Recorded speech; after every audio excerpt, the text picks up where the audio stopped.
This is your coffee break.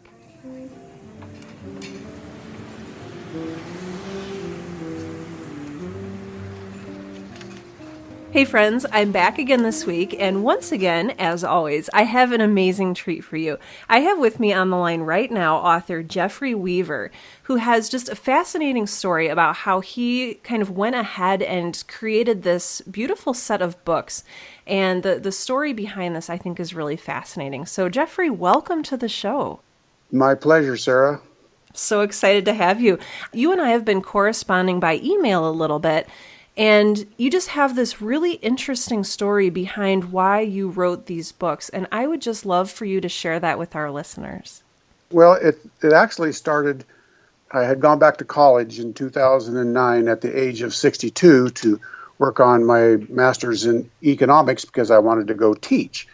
And in the course of going back to school, I discovered I was required to retake all my academic writing classes because the ones I had from years ago would not transfer in.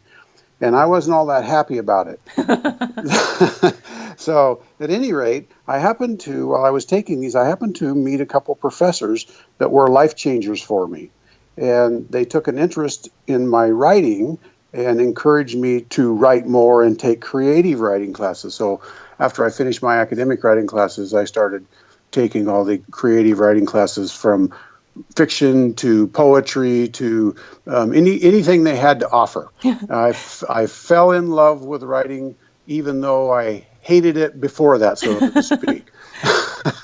So anyway, while I was at school, one of my professors who has actually changed my life dramatically, a young gal named Shana Trapito, and she was an academic writing professor, and she actually had us write journals, and it was it was something that she looked at, and her and I had kind of a love-hate relationship to start with, but it turned into something pretty cool because we started corresponding back and forth in the journal about what the responsibility of the student and the teacher was. She was one of the brightest people I've ever met, but I think that she was having some difficulty with her profession at the time. And I kind of got mad at her one time and lectured her in my journal about what my job as a student was, is I show up every single day and I want to learn, and I came to this class to learn from you, and your job is to show up every single day and give me your best shot. If you do that, I'll give you mine. Yeah. So that journal kind of unfolded that way, and I ended up really love journaling. Well, about a year and a half later, my wife was diagnosed with stage 4 incurable cancer. I talked to one of my writing professors about maybe starting an online journal to keep family and friends updated on her condition, because it's awful hard to make, 200 phone calls and you don't want to leave anybody out. Oh, gosh. So we decided to do a blog. And that blog was initial intention only was to just provide medical updates. And it didn't take very long for that blog to blow up into something a lot more than that.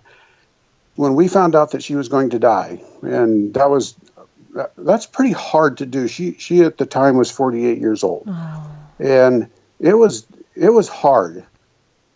And when they told her that, out of desperation, I started doing some other things like, well, what can I do to help? Maybe we can find some ways to buy her a day, a week, a month until we can get her into a drug trial. So what happened was I started doing a little research on nutrition because I know a little bit about that sort of thing. And I found out that, for example, cancer cells consume sugar at a 40 times higher rate than a normal cell. And I thought, well, that's something I can do. And so in the course of this blog, I started writing about some lifestyle changes that we were making. And as her condition got worse and worse and worse, because over a period of about 3 or 4 weeks, they discovered that her cancers had traveled all over her body from her. She has both kinds of breast cancers. She's special. Oh, my gosh. One in each side. And then it had traveled to her lymph system, to both lungs, to her spine, and to her pelvic bones. And at that point, that's when they said, there's no hope for you. And so at any rate, as she started going through her chemo treatments, I realized just exactly how tough it was to be a caregiver, because I'm also a cancer survivor. I had my own harsh battle with cancer back in the early 2000s. Oh my And gosh. so, so I had a unique perspective when I was writing this blog as a survivor and as a caregiver. And I will assure you, being a caregiver is a lot harder. And so, as I was writing this thing, it became apparent that I was finding enough information that I might be able to help other people. So the blog emerged from just informing people to what was going on with her, as to informing people to what they could do to make their lifestyles healthier so they wouldn't have to go through this. And I started writing about all the science behind the foods and things that are known to fight cancer and other lifestyle changes. So that blog really, really got this whole thing started. When I decided to write, it wasn't about this book. Yeah, I went out and I loved the creative writing process so much that I had written hundreds and hundreds and hundreds of short stories. And I have been told that I'm not too bad at it. Good. So I started searching for an editor to give me some help, because I have some issues with grammar and spelling. As do we all, yes. Yes. So I know that I need a professional. So I interviewed dozens and dozens of editors, and we landed on, luck would have it, we landed on a fantastic lady, Naomi Long, and out of Santa Monica, who has an editing firm, the Artful Editors, and we interviewed her. My wife and I went up and talked to her. And we talked to her about doing maybe an anthology of short stories, or taking one of those short stories and turning it into a book or something.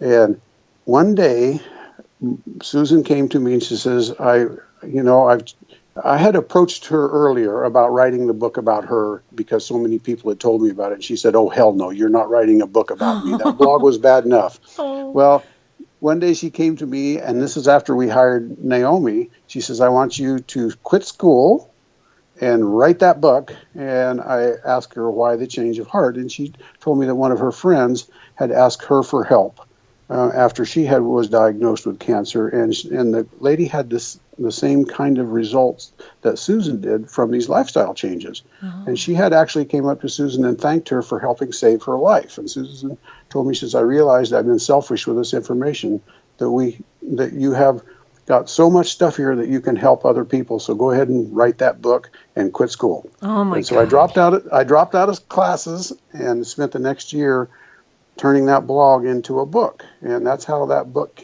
came to being.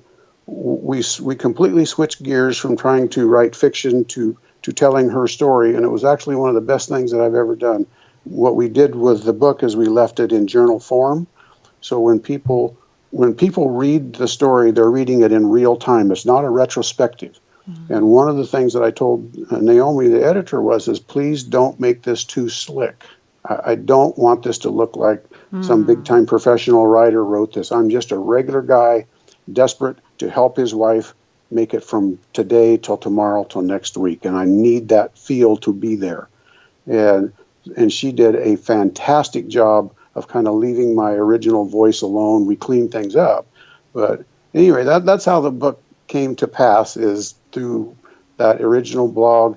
And my wife, actually a year and a half after we switched over to a whole food plant-based diet, was told that she was in complete remission. Her doctors are calling her like this little miracle girl. Oh my gosh. Yeah, it's pretty cool. So wow. Anyway. What an amazing and incredible and beautiful story. I'm a little overwhelmed right now. And it's interesting because I've heard you tell the story before in an email, but hearing you tell it in person is very meaningful. So thank you for sharing that with us. You're welcome. My gosh. So I have a little bit of a hard time. I have a little bit of hard time talking to people about this sometimes, because it's emotional for me. So. It is, absolutely. And it's wow. Yes. I'm going to take a deep breath and then we'll continue, because this is so incredible. So you wrote the book first and then the cookbook followed? Correct. Well, the cookbook was the main book has the journal. It has a food section on all the food, spices, and herbs that fight cancer, the science behind it, It has another section on the foods that you should never eat because they fuel tumor growth and create inflammation in your cells and wreck your cardiovascular system, and the science behind why you shouldn't eat that. But I had to develop all my own recipes because the diet Susan is on is every single ingredient that she eats is a cancer-fighting food. If it does not fight cancer, she doesn't eat it. And the foods that are the best at it are spices and herbs. So I had to write all my own recipes because back when I started doing this in 2012, there wasn't as much information out there as there is now. Now you can't go anywhere without seeing it. But I had to hunt long and hard to find a lot of this information then. And so I decided to write my own recipes where I could add as many of these cancer-fighting foods as I could to each recipe. And so in that main book, there are 55 recipes. So how the cookbook came about, which, by the way, is gorgeous. I can attest to this. Yep. We did a Kickstarter campaign to help fund the remainder of the project because I was self-funding this whole thing. And one of as we were trying to come up with our different rewards packages, I told Naomi, the editor, says, I think I want to create a cookbook, and I want to do it spiral bound because I'm a cook, and being able to lay that cookbook out flat on the counter or lean it up against something without the pages flipping is important. I said, also, just as a little added kicker, I want every page to be laminated. And she said, do you realize how much that's going to cost you? And I said, I don't care. I want to do that. So we took a number of the recipes, about 30 or 35 of the recipes out of the main book, and just put them in the cookbook as kind of a sweetener for a higher rewards package. That little thing turned out so beautiful that we're now making it available online within the next week or so.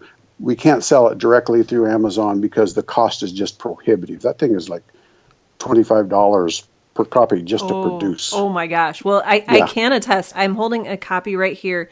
It is absolutely beautiful. It is beautiful, and I love it. I'm a messy cook, and so things tend to splatter and boil over, and I love that this is sort of impermeable to those forces. Yeah. So, but yeah, it's. I'm proud of both of those books. It was, doing this memoir thing was not my intention when I wanted to start writing, but that's where, and I'm reluctant to say this, but I think higher forces, and I think you know what I'm talking about, led me to this. And I think that sometimes in life you are destined to do something, and I think a lot of my life experiences had led me up to this moment where I was put here where I could help be a part of saving my wife's life and maybe somebody else's. So it's been an interesting process. Beautifully said. I want to ask a few things about the writing process. So earlier on, you talked about you fell in love with writing after hating it for so long. Can you tell me a little bit about your relationship with writing? I never was very good at it, and in college, when I first went to school, I didn't have a background in English because it just wasn't an interest of mine. And what I found out was I'm severely dyslexic, and I didn't know that. It's just kind of a funny thing, but I went through life not knowing that I was dyslexic, but I always wondered how come I had such a difficult time with writing because I'd swapping words around here and there and doubling up on words, and I just couldn't see things. And so I just didn't do it. And one of my writing professors in a lab really took interest in me, and she said, you really have to do this. And it's kind of funny. You meet one or two people in life that change your life. And Brenda Boren was one of those people, and she urged me to take the creative writing classes after I finished my academic writing classes. And as I started taking a writing workshop class, a short fiction workshop class, I fell in love with Raymond Carver. Oh, yes. And his style speaks to me right, and it hits me right in the heart. And that's how when I realized how I want to write. I want to write plainly. I want to write, where you're just a blue collar common guy, because that's kind of who I am at heart. Mm-hmm. 'Cause I grew up on a cattle ranch in Western Oregon. Just it really got to me, and I fell in love with writing short stories. Mm-hmm. And I started studying writing, not necessarily writing, but studying how people put these stories together. Mm-hmm. And since 2009, I've spent a huge amount of time learning the mechanics of writing. And one thing I've learned is if you're going to do something, you have to kind of know the fundamentals and the basics if you want to do it correctly. Mm-hmm. And so I have spent a great deal of time studying how to do it along with writing. And so that's kind of how that process started for me. I love it. What was the biggest, was there something that was an aha moment for you with how stories are put together, or any advice you'd like to give our listeners? Yeah, one of the things I learned early on is plot doesn't mean all that much. The stories that really connect with people are the inner struggle and the emotional things that happen inside somebody. I think that we're all wired to connect emotionally to things, not necessarily because it's got a exciting, thrilling plot line, although there is a place for that. So I've always tried to be character driven and explore what makes relationships work, because I've got a contentious relationship with my dad. Mm-hmm. My dad is my hero, but I'll be doggone off. I spent 62 years trying to please my father, and I've never been able to do it yet. And because of that, I've always wanted to explore why that thing. And I've talked to other people that go through something similar. And one of my writing professors in that creative workshop, she said, "Jeff, you like to write about relationships, don't you?" And I said, "Yeah, it's because I think it's really important." As soon as she said that, it made me realize that she was telling me that I was on the right track for me. Mm-hmm. Was write those stories about relationships. The plot lines will fall into place. And so when I start writing anything, in fact, I'm on the original thing that I was going to write a book about was one of the short stories that I had written in her class that I love, and I love the characters in that. So I've actually gone back, and I'm about halfway through that book now. What I do is I go write all the backstories for my characters first. So I need to know who they are, and I need to know all of the things, not all of the things, but a lot of the things that got to where they are. So when you're writing about them, the decisions they're making in your story will kind of make sense, and you can reflect back and let readers know that, you had a really contentious relationship with your father, or this thing happened to you that caused you to have this sort of worldview. And so that's kind of how I approach it. I write all my character bios first. I go through my storyline. What if this happens? What if this happens? What if this happens? I keep asking myself questions. Why did this character do this? And if it doesn't connect with what I wrote originally about in the character bio, then I know I need to fix things. Everything has to have a genesis from before. So you plunk your character down kind of in the middle, just before the crisis happens. But you got to know how they got there in order to kind of torment them along the way. So there has to be a reason why, at the end, everything has to make sense, and you have to give it to them, and then you have to take it away from them. And to me, it's all that inner conflict, not necessarily the adventure along the way. So that's how I approach that. And you know what? I think those are all my favorite stories too. The plot is kind of whatever. I love getting to know characters. I love investing myself emotionally in what they're going through. Yes, absolutely. As I'm sitting here writing this piece of fiction, and revisiting what makes a good fictional story, is the quest through this journey that things are taken away from you, and you have to overcome a lot of stuff. I think that our Recipe for Hope actually follows that exact process. Process is not the right word, but it has those exact same elements in it, and it's a real life thing. So we were doing okay in life, and then everything was taken away from us, everything. And I mean, to the point where we were almost homeless. It was all over diseases. And as we had to fight and fight and fight, and what we were fighting for was literally my wife's life. And our, God would give us things and God would take things away from us, so to speak. And as I went back and reread that book, that same thing happened to us. What makes a good fiction story. There's a real quest and there's a real journey there of success and then failure and then success and then failure. The ups and the downs of this thing were just, a good writer couldn't have dreamed up a storyline and an arc better than the one that we had in there, and that just kind of unfolded before us. And I think that's why it's so compelling to people, is because we have those emotional connections. And one of the things that we did in that book, Sarah, is I took the flesh off all the way down to the bone. I exposed everything in there. And it's one of the reasons why my wife was a little bit unhappy with me wanting to write this book, is because I told people everything on how hard things were. And I think by doing that and letting people know our story down to how awful things were for us, and then at the end, we end up hearing, "You're in complete remission, you're a miracle girl," was this big payoff at the end that we didn't anticipate. So there is something to letting people connect emotionally to a story that makes it really memorable.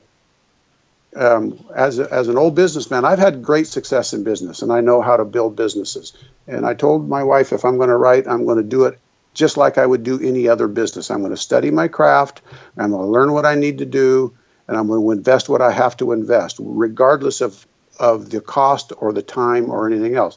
So I started listening to podcasts, and I've been listening to your podcast for a very long time, along with a number of other ones. And the encouragement that you give people like myself who haven't yet been out in the marketplace and are still questioning their abilities and all that kind of stuff was really a big help for me. You can do this, you can do this, you can do this. Just sit down and do it. And that encouragement, I don't know how many people that you've helped, but I'll bet you it's a bunch. Oh my gosh. Thank you. One of the things that I do is if something's not working for me, I have no problems with cutting it out of my life. Life is too short. I'm not going to waste any time on noise, so to speak. And so there's a lot of podcasts out there, Sarah, that are noise. And they're self-aggrandizing, and they're offering you up a bunch of pablum that doesn't, I wouldn't say who it was, but I've probably listened to, 10, 12 different writing podcasts. I have about 6 of them left. You guys provide a valuable service and a resource for people that want to write and want to write well. And I think if you're going to do something, the key is you have to invest the time and the effort to do it well, because if you're not going to do it well, you're kind of wasting your own time, or it's just a hobby for you. And I want to make writing something a lot more than a hobby. I don't know that I'll ever make a living at it, but I know that I'm going to do it forever. And I've decided that I'm not one of those self-publishing writers where I have to turn out material every 30 to 60 days and kind of that write, publish, repeat model out there. There's a place for that, but I truly believe that you're never going to write outstanding material doing that. You'll make more money doing that, but you're not ever going to write really outstanding material, because writing great content takes time, it takes a lot of effort, and it has to marinate, and it's just not something that's possible in 60 days. And I've never been somebody that wanted to just turn out a bunch of stuff. I want to turn out stuff that's really good. So I study this stuff, and you're part of my venture into this writing world. And the guests that you have, some of them are like the 84-year-old guy and the young guy. Those two guys kind of really stand out because they're on the opposite ends of the spectrums, but they both have great stories, and I admire both of them greatly. The kid that's traveling and volunteering time all over. I can't remember his name. Jake Halbrun. Jake Halbert, yeah. 18, 19 years old, and he's got all these great stories, and he's taken the initiative to go tell them. And then the other gentleman that's 84, How cool is this? It's really cool. And now your story is one of them. Like you're going to be out there inspiring people to do exactly the same thing. Yeah. Well, you have to, I think, decide what it is that you want to do, and there's a lot of fears that you have to overcome. And my biggest fear is the fear of rejection, so to speak. I don't like it necessarily. Um, and It's that probably stems healthy. back from that stems back from my relationship with my dad. My dad is he's a very cool guy. I don't want people to think that I don't like my dad, because I do. I love my dad, but good Lord, he's hard to please. And I have achieved great success in life. I've also lost it all, but I have been high up on Wall Street. I was a world-class track athlete at one time. My dad has never told me, "You did good, kid." Wow. And Oh in my fact, when I gosh. talk to him about something, he always points out something that I did wrong. In fact, when he read the manuscript on my book before it was finished, he didn't say, "Boy, this is really good, kid." He said, "There's some mistakes in here." Oh my gosh. Oh my gosh. I'm going, "Yeah, Dad, I know. It's like hasn't been fully edited yet." Oh my gosh. So that's my biggest fear in life, is fear of failure and fear of rejection. So you have to overcome those fears and set it aside and give it a whirl, because if you don't, you're always going to regret it. I talk to young people all the time, while I'm in school and in business and all kinds of stuff, and I always tell them one thing is you know what? Don't be afraid to get knocked down. Get off the road, go out and adventure, and see what happens. And view those bad parts as part of the process that's going to make you stronger, and it's going to make you better. And it's just part of it. If everything was a flat line, you wouldn't have things to compare to other things to. It's so interesting that you talk about rejection. I was cleaning out my office this morning and found all of my rejection letters. And I have them in a little pile right here next to me right now. And just looking through those, and they were so disheartening at the time, but now you can kind of look back and see like what you've learned from them and how you've grown from that time. And so I appreciate you saying that so much. I think a lot of people have the same fear. It's just you have to overcome it, and being rejected is part of the process. It is. It is. It is. It's absolutely. It's part of your growth. And I love what you said about, growth not being a flat line. You need to take that journey. So Yeah. I want to ask if people are interested in purchasing either of your books, if they want to find you online, get in touch with you, what do they do and where do they go? The main book the memoir is available on Amazon. You can go to my website, which is jeffreyweaver.com, and that's where you can find the cookbook. Oh, excellent. Because the cookbook is so expensive, I couldn't sell it. I couldn't just have direct sales through the publisher on there, because I'd have to sell it for $60 or $70, because it's just so expensive to produce. And so I just order them from the printers and have them here. So if somebody wants one, I'm putting in a button there that will, you just leave a message and I'll pack it up and send it off to you. You can also buy the book off my website as well, but that's just a link that takes people to Amazon. So. Wonderful. I'll make sure to include links to those things in the show notes for today's episode. This is a great interview. You have so many wonderful things that will encourage so many wonderful people to write and to tell their story and to find hope. And I absolutely love this. So thank you, Yeah. Jeffrey. It's a mutual thing here. I appreciate what you do, because you're helping a lot of people, Sarah. I can't emphasize that enough. To sit down and listen to when you're talking to people, that's why I highlighted the 18 and the 84-year-old. The world out there is full of interesting stories, and people don't know how to tell them or whether they should tell them. By doing your podcast, you're giving people that inspiration that anybody can do this, by bringing people like those two folks to the airways, so people like me can listen to their stories, and that inspires me to get off my butt and get things done. Well, this has been an absolute pleasure, Jeffrey. I hope that we do keep in touch going forward. I would like that very much. I think you can count on that. Good. Well, once again, links to Jeffrey's books will be in the show notes for today's episode, as well as his website, jeffreyweaver.com. And boy, I don't even remember how I usually end these things. I'm just so taken with this. You have to go talk about the people that you got to leave a message and reviews for you. Oh, that's right. iTunes and then Patreon and. I am smiling so big right now. I love this.